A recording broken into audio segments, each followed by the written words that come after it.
Ngayon po ang unang araw ng tradisyonal na simbang gabi. Sa Bohol, sa ilalim ng punong akasya idinaos ang simbang gabi sa Taoist Church na napinsala ng lindol noong Oktubre. Samantala sa Makati City naman, umabot hanggang labas ng simbahan ang mga taong nakiisa sa unang simbang gabi. May news to go si Katrina Son.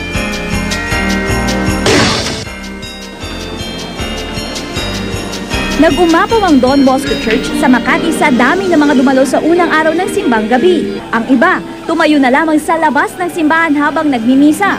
Matapos nito, pinilahan naman ng mga tindahan ng bibingka at puto bumbong. Ang ilan daw para tiyak na may maiuwi, maaga nang nagpa-reserve. Sa Bohol, kakaiba naman ang simbang gabi ngayong taon sa Taoist Church, na kabilang sa mga napinsala sa lindol noong Oktubre.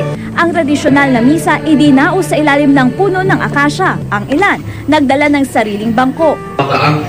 Ayon sa mga residente, aminado silang labi silang nangihinayang sa pagguho ng kanilang ipinagmamalaking simbahan. Pero ang trahedya, nagpalakas ng kanilang pananampalataya. May hope at saka may pananalig naman sa Diyos.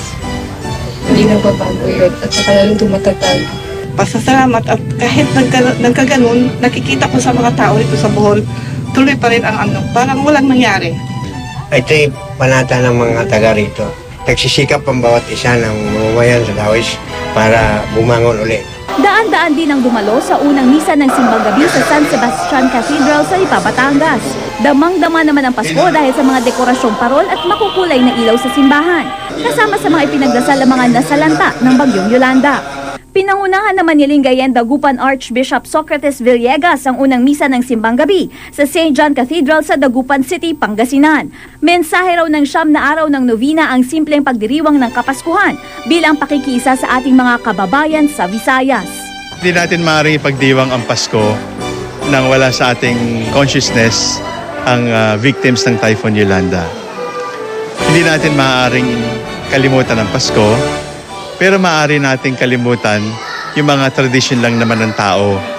Halimbawa, yung mararangyang Christmas party o yung mga gift-giving na masyadong magastos. Kailangan nating isa-isang tabi ito in the spirit of sharing. Katrina Son, GMA News.